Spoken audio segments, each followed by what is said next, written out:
नमस्कार दोस्तों, आज की वीडियो में हम सीखेंगे किसी संख्या के कुल गुणनखंडों की संख्या कैसे निकालते हैं। तो दोस्तों मैं आपको दो तरीका बताने वाला हूं, तो प्लीज वीडियो को एंड तक देखना। तो चलिए वीडियो को शुरू करते हैं। शुरू करने से पहले यदि आपने चैनल को सब्सक्राइब नहीं किया है तो प्लीज चैनल को सब्सक्राइब कर लीजिए। तो आइए सीखते हैं कैसे निकालते हैं। तो दिया हुआ है संख्या 120।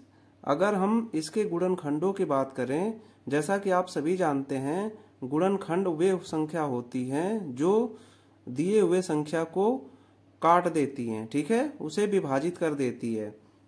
अब आइए हम देखते हैं कितनी इनके गुणनखंड होते हैं।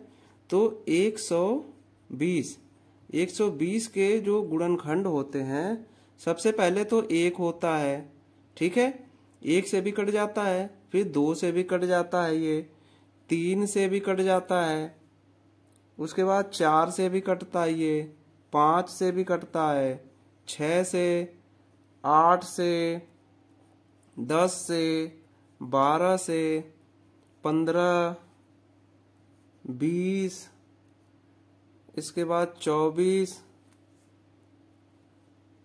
24 के बाद फिर आपका 30 से भी कटता है, ये 40 से भी कटता है, फिर 60 से भी, 120 से स्वयं, यानी कोई भी संख्या होती है वो अब 1 से और स्वयं से जरूर विभाजित होती है।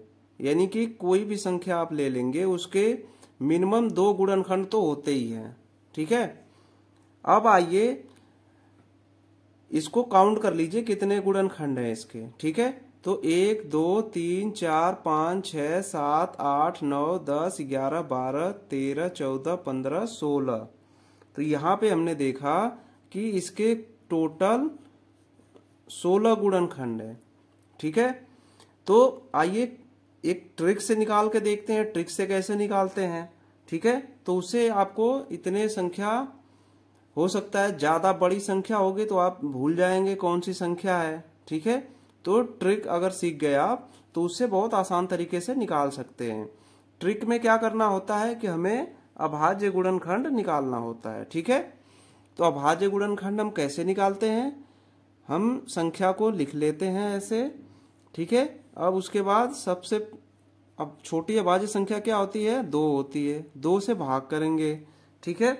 तो 2 छक्के 12 और 0 हो गया, फिर 2 से भाग जाएगी, 2 तिहाई 6 1 0, फिर 2 से भाग जाएगी, 2 एकम 2, 2 पच्चे 10। अब 2 के बाद क्या आता है, 3 आता है, अब 3 से भाग दीजिए, तो 3 पच्चे 15। अब 5 बचा तो 5 से भाग कर दीजिए, ठीक है। अब देखिए यहाँ पे इसके अभाज्य गुणनखंड मिल गए 2 3 5। अब टोटल कितने हैं, 1 2 3 4 5। अब इसको हम ऐसे लिख सकते हैं, 120 को हम लिखेंगे 2 के पावर 2 कितना है, देखिए 1 2 3, तो 2 के पावर 3 लिख सकते हैं। फिर गुणे में 3 गुणे में 5, यानी देखिए 2 दूना 4 दूना 8, 8 पच्चे 40, 40 तिहाई 120 हो गया, ठीक है।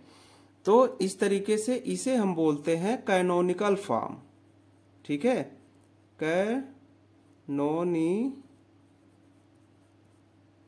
कैनोनिकल फॉर्म होता है ये, ठीक है। तो इस तरीके से हम लिख लिए। अब यहां से आपको कई क्वेश्चन आप सॉल्व कर सकते हैं, ठीक है। एक तो पहला नंबर, आइए सीखते हैं। पहला नंबर कुल गुणनखंडों की संख्या, कुल गुणनखंडों की संख्या, ठीक है। तो कुल गुणनखंडों की संख्या कैसे निकालेंगे। अब देखिए हमने 120 को लिखा 2 के पावर 3 गुणे 5, ठीक है। तो कुल गुणनखंडों की संख्या बराबर क्या होता है, जो 2 की पावर है, यानी इसके जो 3 देखिए अभाज्य गुणनखंड है, एक 2 है और एक 3 है और एक 5 है, ठीक है। तो 2 के पावर कितना दिया हुआ है, 3 दिया हुआ है, तो 3 में +1 करेंगे, ठीक है। यानी कि जितने भी अभाज्य गुणनखंड है 2 3 5 सबके पावर में +1 करके और आपस में गुणा करना है। ठीक है, अब 3 के पावर क्या है 1 है, तो 1 प्लस 1 करना है। फिर गुणे 5 के पावर क्या है 1 है, तो 1 प्लस 1 करना है। ठीक है, अब इनको गुणा कर लेना आपस में।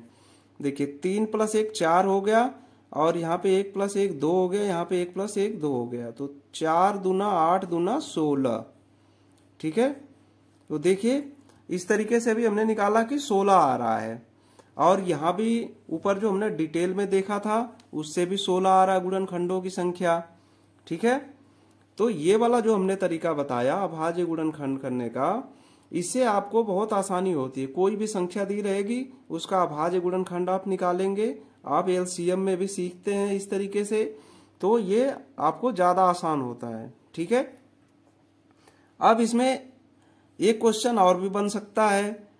वो क्या क्वेश्चन होगा, अगर पूछ दे कि 120 संख्या में कुल सम गुणनखंडों की संख्या, तो सम गुणनखंडों की संख्या कैसे निकालेंगे। ठीक है, तो यहां पे हम लिख सकते हैं सम गुणनखंडों की संख्या।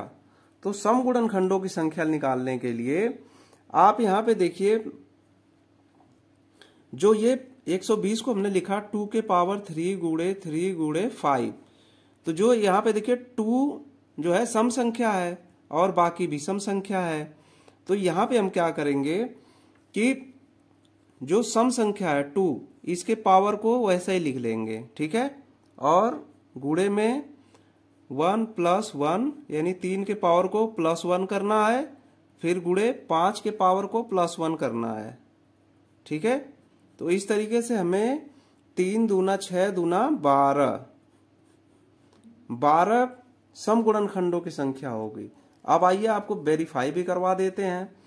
तो हमने जो यहाँ पे लिखा था 120 के 16 गुणनखंड, अब यहाँ पे देखिए सम कौन कौन से हैं। 2 हो गया तो 1, 4 हो गया 2, फिर 6 हो गया 3, 8 4, ये 10 हो गया 5, और 12 हो गया 6, 20 हो गया 7, 24 हो गया 8, और ये 9, 10, 11, 12। इस तरीके से देखिए यहाँ पे ये वेरीफाई हो गया। ठीक है, और एक क्वेश्चन आपसे और भी पूछ सकता है कि तीसरा क्वेश्चन क्या पूछ सकता है, विषम गुणनखंडों की संख्या। विषम गुणनखंडों की संख्या अगर पूछ दे आपको विषम गुणनखंडों की संख्या क्या है, कैसे निकालेंगे इसे, तो ये भी बहुत आसान होता है।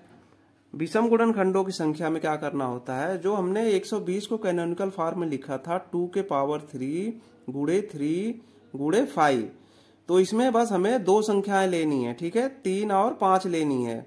इनके पावर को हम लिखेंगे। ठीक है, गुणा करके जो सम संख्या है उसको हम छोड़ देंगे। ठीक है, तो यहाँ पे 3 के पावर क्या था 1 था, तो 1 प्लस 1 करना है। अब गुणे में फिर 5 के पावर क्या था 1 था, तो 1 प्लस 1 करना है। अब ये हो जाएगा 2 दूना 4। ठीक है, अब देखिए सम गुणनखंडों की संख्या और विषम गुणनखंडों की संख्या दोनों को अगर हम मिलाते हैं 12 और 4, तो हमें क्या मिल जाएगा 16, यानी 16 कुल गुणनखंडों की संख्या है। तो दोस्तों इस तरीके से हम कोई भी संख्या दिया हो, कितनी भी बड़ी संख्या हो, उनके गुणनखंडों की संख्या आप बहुत आसान तरीके से निकाल सकते हैं। तो आई होप कि ये वीडियो आपको पसंद आई होगी। वीडियो आपको पसंद आई तो लाइक कर दीजिए, शेयर कर दीजिए, और चैनल पे आप नए हैं तो चैनल को आप सब्सक्राइब कर सकते हैं।